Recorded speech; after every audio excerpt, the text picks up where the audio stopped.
Deixem suas Bíblias abertas no capítulo 8 de Romanos, e nós vamos meditar nesse momento, especificamente nos versículos 28 a 30 da Epístola de Paulo aos Romanos. Nós estamos, a cada domingo, estudando expositivamente a carta de Paulo aos Romanos. Temos feito isso todos os domingos, e hoje nós vamos estudar esse bloco dentro do capítulo 8, antecedendo o cântico de vitória do apóstolo. Os irmãos vão se lembrar que no capítulo 7 da carta de Paulo aos Romanos, Paulo como que está em crise. Ele está num dilema. Ele diz o seguinte: olha, o mal que eu não quero fazer, eu faço, mas o bem que eu quero, não pratico. Miserável homem que eu sou, quem me livrará do corpo dessa morte? Quando você lê o capítulo 7 de Romanos, a impressão que se tem é que o apóstolo está desesperado, não sabendo como lidar com essa batalha interna que existe dentro do crente, o Espírito nos guiando a obedecer, a nos render ao Senhor, enquanto que a nossa carne ainda ela está com aquela propensão a fazer o que a lei de Deus a leva a fazer, porque a lei não aperfeiçoa. Vocês viram nos estudos anteriores, a lei não tem o poder de nos aperfeiçoar. Então, no capítulo 7, Paulo vai como que fazer um desabafo, e ele vai dizer: eu sou um miserável, quem é que vai me livrar disso? Mas no capítulo 8, é como se fosse aquele oásis. O capítulo 8 de Romanos é o capítulo do alento, e Paulo vai dizer logo no versículo 1, agora, nenhuma condenação há para os que estão em Cristo Jesus, que não andam segundo a carne, mas segundo o Espírito. Paulo vai mostrar que existe como vencermos essa batalha. E ele vai tratar de alguns assuntos muito interessantes no capítulo 8. Paulo vai dizer, no capítulo 8, algo que acontece conosco, que é a nossa adoção de filhos.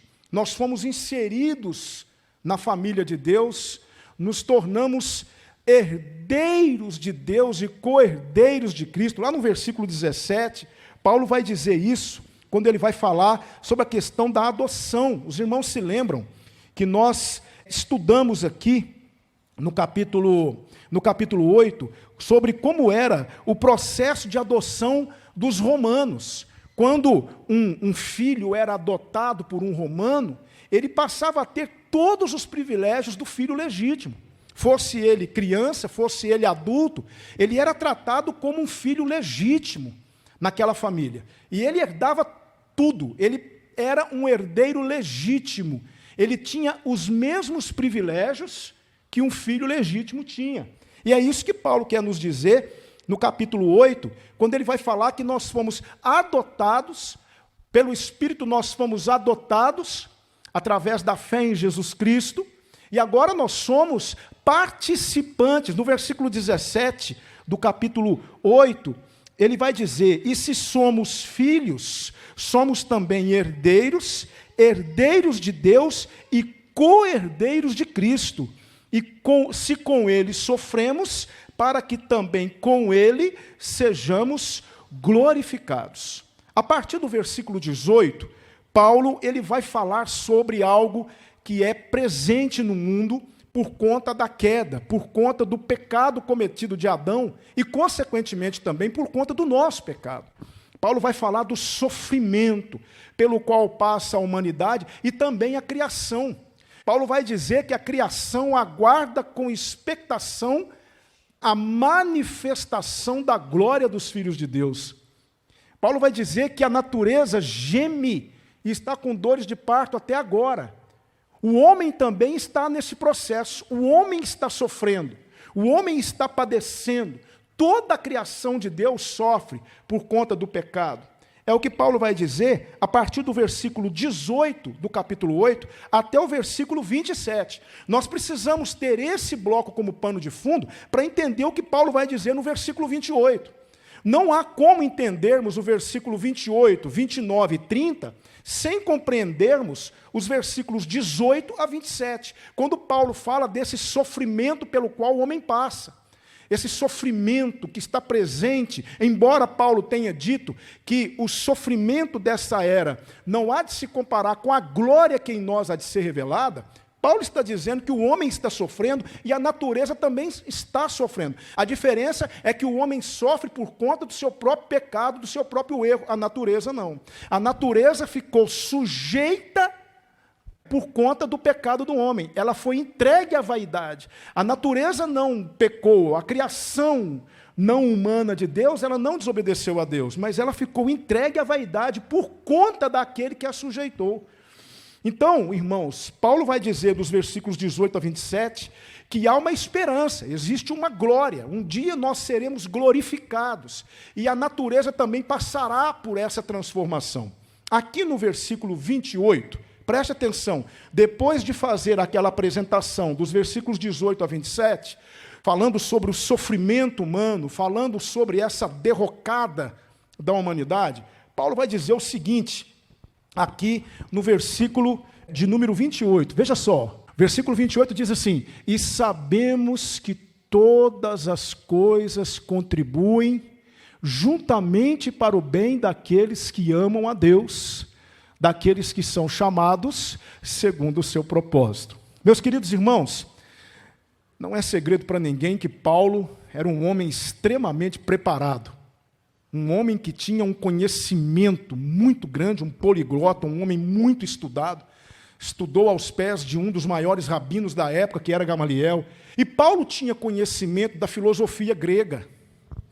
E quando Paulo fala aqui, no versículo 28, e sabemos que todas as coisas contribuem juntamente para o bem daqueles que amam a Deus, especificamente a primeira parte, sabemos que todas as coisas contribuem, Paulo aqui provavelmente está lançando mão do pensamento estoico.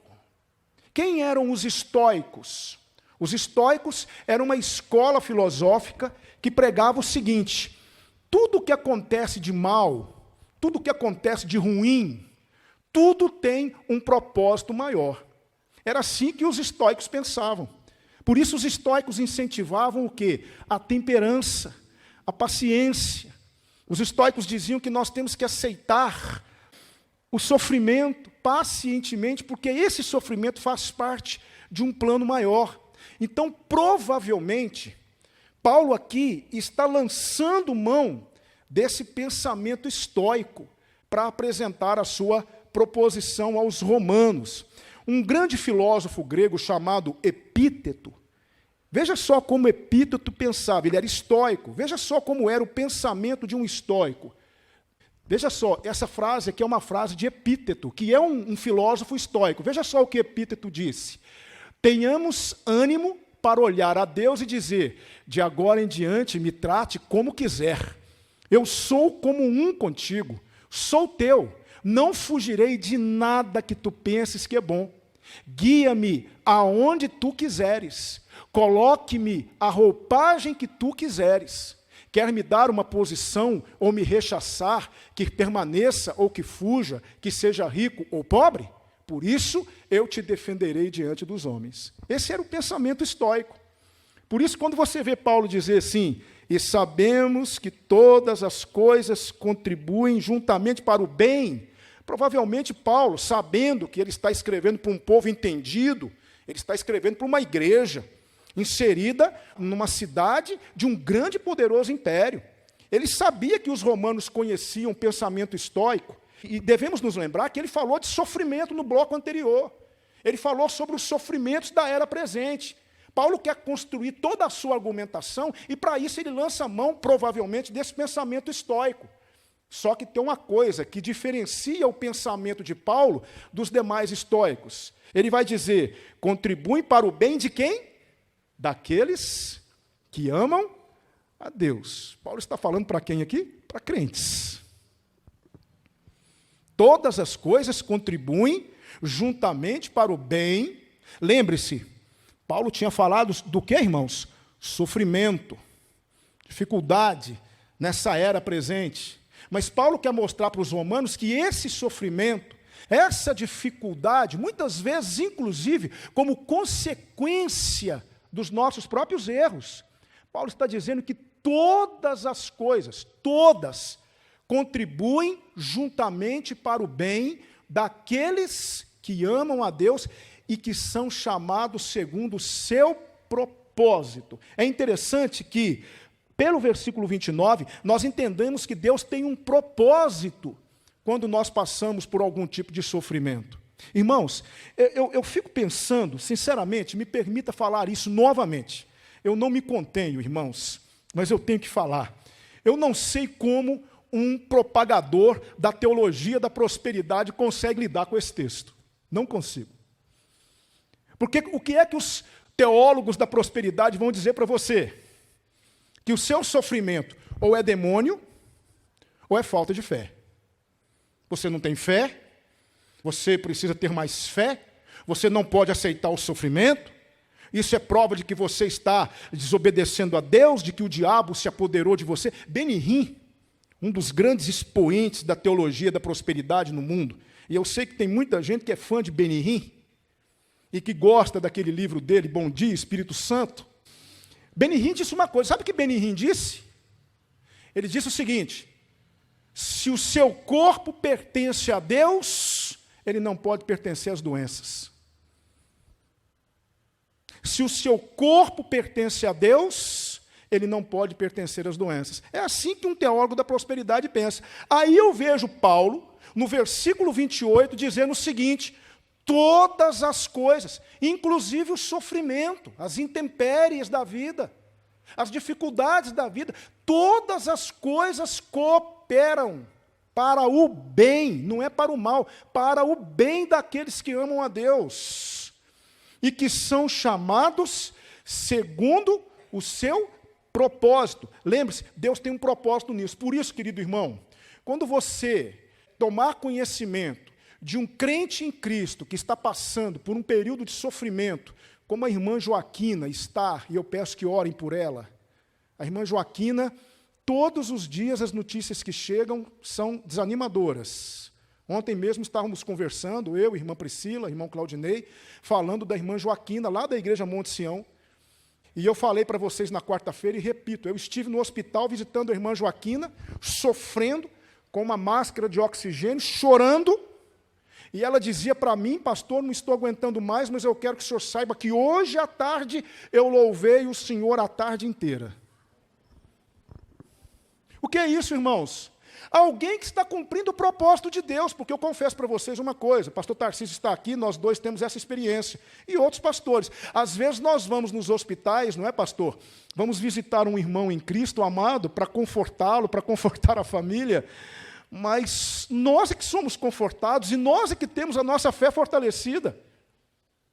Isso não é propósito de Deus, queridos. Então, quando você olhar para um irmão que está sofrendo, que está passando por um período de dificuldade, de luta, que está passando por um período nebuloso na vida, não olhe para esse irmão e fique aí, possuído pelo seu senso de justiça próprio, dizendo: o que foi que esse irmão fez? O que aconteceu? Por que esse irmão está passando por isso? Por que Deus está permitindo isso? Lembre-se desse texto de Paulo. Lembre-se que Paulo está escrevendo para crentes, e ele está dizendo: todas as coisas cooperam. O sofrimento que ele disse, lá dos versículos 18 a 27, as dificuldades que nós enfrentamos nessa vida, Paulo está dizendo: isso é para o bem. E aí eu me lembro de alguns personagens da palavra de Deus, irmãos. Eu me lembro de Elias, com seu momento depressivo, fugindo de Jezabel, indo para dentro de uma caverna. Eu me lembro de Jó, que passou pelo que passou. Nós estudamos aqui o livro de Jó, e vocês viram que Jó sofreu muito com a permissão de Deus, e vocês viram o final que aconteceu quando ele disse: antes eu te conhecia de ouvir falar, mas agora te veem os meus olhos. O que o diabo achou que era para o mal, Deus transformou para o bem. Eu me lembro, irmãos, eu fico aqui pensando nos apóstolos. Falem para mim, queridos, qual era a prosperidade dos apóstolos? Açoites, escárnios, prisões, desprezo. Irmãos, eu me lembro, quando eu penso nessas questões e vejo crentes, irmãos amados sofrendo, eu me lembro de Paulo na sua segunda carta aos Coríntios, no capítulo 11. Dê uma lida quando você chegar em casa, no capítulo 11 da segunda carta de Paulo aos Coríntios. Veja o que é sofrer, irmãos. Ele disse na carta que até da vida desesperou. E aí você pega tudo isso e compara com o versículo 28 do capítulo 8. Irmãos, lembre-se de Jesus Cristo. Veja só, eu fiz questão de colocar o texto aqui. Lembre-se de Jesus Cristo em Isaías 53, 3-5. Veja só, era desprezado, o mais rejeitado entre os homens. Olha só, irmãos, homem de dores, e experimentado nos trabalhos, e como um de quem os homens escondiam o rosto, era desprezado e não fizemos dele caso algum. Verdadeiramente ele tomou sobre si as nossas enfermidades, e as nossas dores levou sobre si, e nós o reputávamos por aflito, ferido de Deus e oprimido, mas ele foi ferido por causa das nossas transgressões, moído por causa das nossas iniquidades. O castigo que nos traz a paz estava sobre ele, e pelas suas pisaduras fomos sarados. Então o versículo 28 de Paulo é uma amostra clara de que os sofrimentos que muitas vezes nós enfrentamos, ou possivelmente vamos enfrentar, faz parte dos propósitos de Deus para a nossa vida. Deus vai permitir.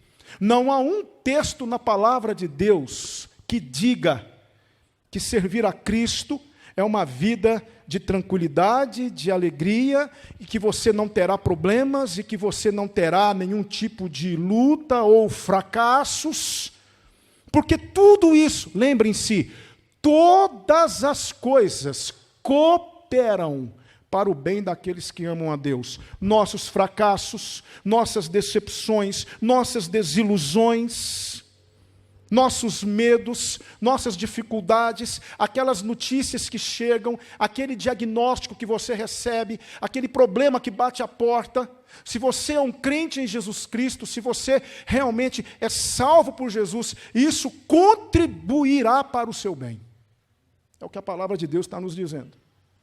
Aí Paulo vai para o versículo 29. Veja só, ele vai dizer, por quê? Que interessante. Os irmãos se lembram da diatribe? Nós falamos aqui várias vezes sobre diatribe. O que é a diatribe? A diatribe era um recurso que os filósofos usavam para terem uma resposta antevendo uma pergunta. Então, eles já se preparavam para possíveis perguntas. Paulo vai usar isso o tempo todo, lá em Romanos 2, Romanos 3. É a lei pecado? De maneira nenhuma. Lembra disso? Porque eu não conheci o pecado se a lei não tivesse dito, não adulterarás. Paulo está lançando mão da diatribe ali. Ele lança mão mais uma vez aqui. Porque alguém pode objetar. Alguém poderia objetar a conclusão de Paulo e dizer assim, mas por que, Paulo? Por que você está dizendo que todas as coisas cooperam para o nosso bem? Paulo, não é fácil sofrer. Paulo, não é fácil viver no contexto romano, Paulo. Paulo, nós estamos inseridos aqui num contexto desfavorável. Estamos sendo perseguidos. Estamos sofrendo debaixo da perseguição do imperador e dos judeus. E você vem dizer que isso contribui para o nosso bem? Por quê?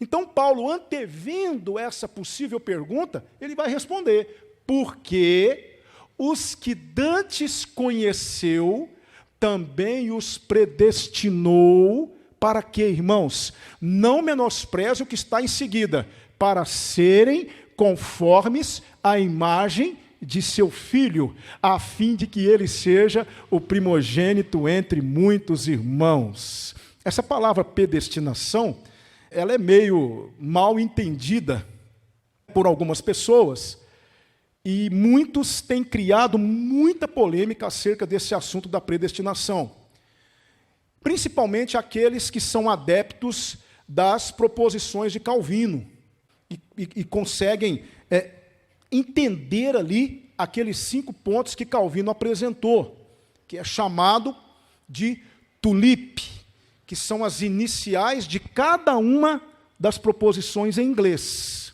Depois você dê uma pesquisada e você vai ter um entendimento acerca disso que eu estou falando. Nós cremos na predestinação. A predestinação é bíblica. A eleição é bíblica. Nós batistas cremos na predestinação. A questão da predestinação, ela só é debatida sobre como ela acontece. Mas aqui o texto é muito claro em dizer que nós fomos predestinados, e Karl Barth, ele tem uma frase que ele disse acerca disso, e eu concordo com Karl Barth, que é um teólogo muito famoso da cristandade, e ele disse o seguinte, veja só o que Karl Barth disse: ele sabia a respeito deles, e sabendo e pensando neles, olha só, lhes deu o seu objetivo. Essa predestinação é um objetivo, antecipadamente, ou seja, por Ele mesmo, no poder da sua poderosa misericórdia, que existia antes que existisse o mundo. Queridos irmãos, Deus, na sua infinita sabedoria, presciência, soberania, Ele criou um povo na eternidade e deu a esse povo um objetivo. Ele predestinou esse povo, irmãos, e aqui eu quero que vocês entendam qual é o sentido da predestinação que Paulo está dizendo aqui. Nós fomos predestinados para quê, irmãos? O próprio texto está dizendo no versículo 29, para sermos conforme a imagem de seu Filho. Por quê, irmãos? Porque com o pecado, a imago Dei, ou seja, a imagem de Deus no homem ficou deturpada, ficou maculada, ficou distorcida. E Deus, então, por isso que a predestinação, aqui, predestinação é para os crentes, é para os salvos. Porque Deus pega esse povo, que Ele deu um objetivo, e Ele vai restaurar essa imagem de Deus no homem. Através de quem? Através de Jesus Cristo. Por isso que Paulo vai dizer que nós temos que atingir a estatura de quê? Varão perfeito. Então, irmãos, nós vamos pensar mais pontualmente sobre essa questão da predestinação lá no capítulo 9 de Romanos. Mas eu quero dizer para vocês que nesse exato momento, nessa presente dispensação na qual estamos, nós estamos cumprindo a nossa predestinação. Nós estamos nos identificando com Cristo no seu sofrimento. Quando um crente sofre, quando um crente passa por uma dificuldade, quando um crente enfrenta uma turbulência na vida, ele está cumprindo a sua predestinação e está sendo transformado num pequeno Cristo. É isso que significa a palavra cristão. Um pequeno Cristo. Nós estamos sendo transformados à imagem do Senhor Jesus. Por isso que Ele é o primogênito dentre muitos irmãos. Nós estamos nos tornando como Ele. Então nós estamos, nesse momento, nos identificando com Cristo na sua morte. É para isso que serve essa cruz de Lucas 9, 23. O que diz lá? Se alguém quiser vir após mim, negue-se a si mesmo, tome cada dia a sua cruz e siga-me. Para que tomar a cruz? Para que eu possa morrer nela todo dia. Para que eu possa me pregar nela todo dia. Então agora, nesse momento, eu estou cumprindo com essa predestinação. Deus, de antemão, me deu esse objetivo, para que eu possa me parecer cada vez mais com Jesus Cristo. Deixa eu mostrar isso para você na palavra. Veja só o que Paulo vai dizer lá em Filipenses. Veja só. Pois vos foi concedido por amor de Cristo, veja só, queridos, não somente o crer nele, mas também o padecer por ele. A nossa predestinação, ela tem dois momentos. O momento atual, quando estamos através dos sofrimentos, que Paulo vai dizer lá a partir do versículo 18, e ele vai dizer aqui que cooperam para o bem, segundo o propósito de Deus. Qual é o propósito de Deus? É me transformar na imagem do seu Filho. E quando eu sofro, quando eu passo por uma dificuldade, eu estou sendo lapidado pelo Espírito, eu estou me transformando na imagem de Cristo, enquanto homem sofredor, que nós lemos aí em Isaías. Agora veja só, para embasar ainda mais o que eu acabei de dizer, o que Paulo vai dizer lá em Filipenses 3,10, veja só, para conhecê-lo e a virtude da sua ressurreição, e a comunicação de suas aflições, sendo feito conforme a sua morte. Nesse momento, eu e você estamos sendo transformados na imagem do Filho de Deus, nos identificando com a sua morte, com os seus sofrimentos. Mas haverá um momento futuro. A nossa predestinação, ela vai culminar na eternidade com o quê? Com a nossa glorificação. Lembra lá do versículo 17 de Romanos 8, quando Paulo disse que nós somos herdeiros de Deus e co-herdeiros de Cristo, e que nós tomamos parte nos seus sofrimentos e na sua glória. Um dia nós teremos a glória que Cristo tem, nós seremos glorificados, e é lá que se consumará essa predestinação que Paulo diz. É lá que vai ser consumado.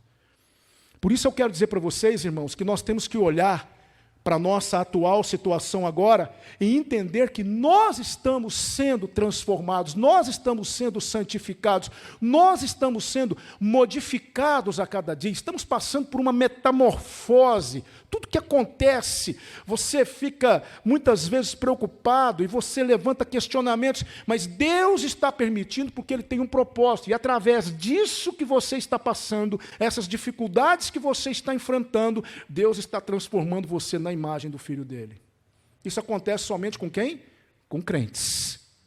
É por isso que a predestinação é para crentes e não para incrédulos. Certo? Eu queria mostrar para você também, meus irmãos, agora sim, nós vamos adentrando o texto. É muito importante que nós realmente compreendamos o que Paulo quis dizer. Veja só, agora, Filipenses 3, 20 e 21, Paulo vai falar desse segundo momento da nossa predestinação. Veja só, agora Paulo vai falar do segundo momento. Mas a nossa cidade está nos céus, de onde também esperamos o Salvador, o Senhor Jesus Cristo, que transformará o nosso corpo abatido para ser conforme o quê? O seu corpo glorioso. Ele vai transformar o nosso corpo abatido, que nesse momento está se identificando com Ele na sua morte, esse corpo abatido que nesse momento sofre, esse corpo abatido que nesse momento está compartilhando dos sofrimentos de Cristo, para quê? Veja só, para ser conforme o seu corpo glorioso, segundo o seu eficaz poder de sujeitar também a si todas as coisas. A primeira carta de João, capítulo 3, versículo 2, também reforça isso. Veja só, amados, agora somos filhos de Deus, e ainda não é manifestado o que havemos de ser. João está falando sobre o quê? Sobre esse atual momento que estamos. E enquanto estamos nesse momento, vamos sofrer. Ainda não temos um vislumbre do que havemos de ser. Por isso que Paulo fala de esperança. Nós estamos esperando, nós cremos, nós aguardamos, mas ainda não chegamos lá. Mas aí ele diz, mas sabemos que quando ele se manifestar, seremos semelhantes a ele, porque assim como é, o veremos. Esse é um momento onde a nossa predestinação culmina. Entende, queridos? E aí Paulo termina, então, agora sim, você vai compreender o que Paulo quer dizer no versículo 30. E aos que predestinou, a esses também chamou. A palavra chamou aqui, ela vem do grego. Ela é uma derivação do verbo kalel. Significa klesis. É a palavra klesis, que significa um convite. Nós recebemos um convite da parte de Deus. Klesis é isso. É daí que vem a origem da palavra igreja. Eclesia. Chamados para fora. Então nós fomos convidados pelo Senhor para sermos o quê? Para sermos participantes desse momento. Aos que predestinou, chamou. E aos que chamou, olha só, a esses também justificou. A partir desse momento em que cremos em Cristo, nós fomos justificados. E Paulo vai falar isso nos capítulos anteriores que nós já estudamos. Mas Paulo antevê, Paulo tem tanta certeza de que tudo vai se consumar, que ele chega a dizer o seguinte: e aos que justificou, a esses também glorificou. Paulo tem certeza disso, de que nós seremos glorificados. Então, queridos irmãos, eu repito, a doutrina da predestinação está na Bíblia. A doutrina da eleição está na Bíblia. Deus predestinou. Como ele fez isso é que é o objeto de debate entre os calvinistas, entre os arminianos, e nós vamos ver isso pontualmente quando chegarmos em Romanos capítulo 9, mas nós batistas, nós cremos na predestinação. A nossa declaração doutrinária fala da eleição. Nós não somos contra. O que realmente diverge é a maneira como nós vemos essa predestinação. E nós não podemos desconsiderar de maneira nenhuma um atributo que Deus tem incomunicável e que Ele não comunica com ninguém. Qual é? É a sua presciência. Não podemos menosprezar isso. Mas, vamos falar disso mais pontualmente em Romanos 9. Mas aqui eu quero deixar para vocês um resumo, então, dos versículos 28 a 30. Paulo está dizendo o seguinte, ele está falando para os crentes romanos, eu sei que vocês estão sofrendo, toda a humanidade está, toda a raça humana está, e não só a raça humana, mas toda a criação geme. Haverá uma glorificação, nós seremos glorificados, a glória que vai ser revelada, ela é muito superior ao sofrimento da era presente. Deus já tem tudo isso preparado de antemão. Deus já estabeleceu isso. Mas aprove a Deus, é da vontade de Deus, que nós, os que amam a Deus, passemos por esses momentos de sofrimento, para que nós possamos ter a nossa imago Dei, a nossa imagem de Deus restaurada. A partir do momento em que vamos sofrendo, e vamos louvando, e vamos aceitando o nosso sofrimento, e aqui Paulo não está falando de masoquismo, não. Paulo está falando de confiança, de esperança e de entendimento acerca disso. Enquanto nós vamos passando por esses momentos de apreensão, de dificuldade, Deus está formando em nós, Deus está nos transformando e Deus está fazendo com que nós nos pareçamos cada vez mais com Cristo. Até aquele dia, quando nós estaremos definitivamente diante dele e teremos o mesmo corpo glorificado que o Senhor Jesus tem. Ele é o primogênito. Nós estaremos lá com Ele. É isso que Paulo quer dizer aqui. Eu aprendi aqui pelo menos 2 lições que eu gostaria de compartilhar com vocês. 2 questões para pensarmos e levarmos para o nosso dia a dia. A primeira delas, não é? Algumas lições, é essa. Não nos deixemos levar pela ideia errônea de que se estamos passando por lutas ou dificuldades, é porque Deus está nos punindo ou porque não temos fé. Somos tentados a isso, somos ou não somos? Deus se calou, Deus não responde às minhas orações, Deus não fala comigo, por que eu estou passando por isso? Por que eu estou enfrentando essa dificuldade? Por quê? O que é que Deus quer com isso? Por que Deus está deixando a irmã Joaquina sofrer daquele jeito? Por que Deus permite que a irmã Dacimar passe pelo que ela tem passado? Por que será que Deus permitiu que algumas pessoas partissem? Por que Deus está permitindo que esse irmão tão fiel enfrente tantas dificuldades? Irmãos, não há injustiça da parte de Deus. Isso faz parte da nossa predestinação. Estamos sendo transformados em um pequeno Cristo. Estamos atingindo a estatura de varão perfeito. E esse é o caminho que muitas vezes Deus estabeleceu para nós. Se você não está passando por isso, você vai passar. Cristo foi rejeitado? Nós somos. Cristo sofreu? Nós sofremos. Cristo enfrentou o escárnio? Nós somos escarnecidos. Cristo morreu? Nós morremos. Estamos sendo feitos à imagem do seu Filho. Mas eu aprendi uma outra lição, queridos. Estamos cumprindo o propósito de Deus em nossa vida? Estamos cumprindo? Você sente, meu querido irmão, que você está sendo transformado? Você sente essa mudança na sua vida? Você tem sentido realmente esse distanciamento do pecado? Você tem perdido o prazer no pecado? Está se deleitando cada dia mais em Deus? Você sente realmente no seu coração que a cada dia você está mais próximo de Deus? Você sente essa transformação acontecer na sua vida? Muito importante que nós tenhamos essa certeza. Eu termino com uma frase do grande teólogo John Stott, que ele disse, e eu queria terminar com essa frase. Olha só, a dolorosa tesoura de podar está em mãos seguras. Nas mãos de quem? Deus. Ele está podando você? Ele está cortando esses galhos indesejados? Está doendo? Você está sofrendo? Graças a Deus por isso. O que, pastor? Você está falando graças a Deus. As coisas estão acontecendo na sua vida. A minha oração é que realmente Deus nos auxilie a cada dia no entendimento dessa carta, a carta aos Romanos, para que possamos compreender o que realmente Paulo quis dizer em alguns textos que são muito complexos. Nós vamos agora, o próximo estudo, falar do cântico de vitória. Paulo termina o capítulo 8 com um cântico de vitória, versículos 31 a 39.